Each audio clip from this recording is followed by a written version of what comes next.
There's always time to do another take. Unless there really isn't, like unless the sun is going down and we can't see you anymore, which, you know, you could still fix. Yeah, get Ellen in there with more tinfoil.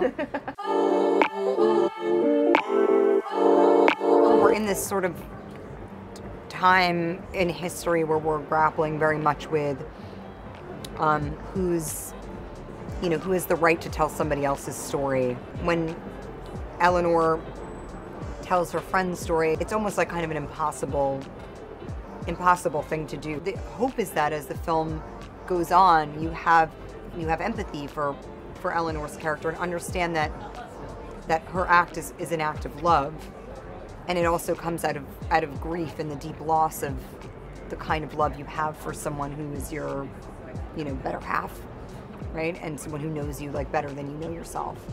And Eleanor says in the film, she says, if I don't tell her story, like no one else will.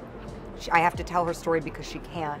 It's a very powerful line, and certainly the way that June delivers it is in desperation, and and that is very much at the heart of the film. Is this question, who has a right to tell someone else's story, and that we understand that these stories, unless we share them, all disappear. They all die.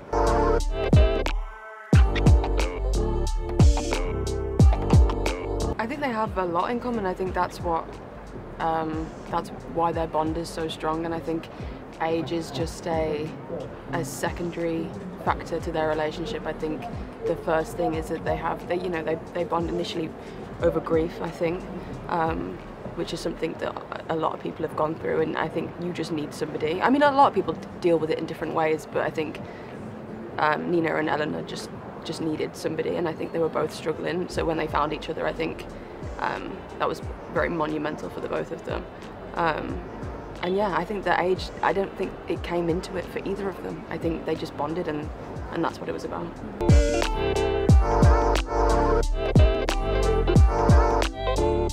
I could really talk about it for a long time, but I think Scarlett, I think you just know how to communicate with actors, obviously, because you're an actor as well.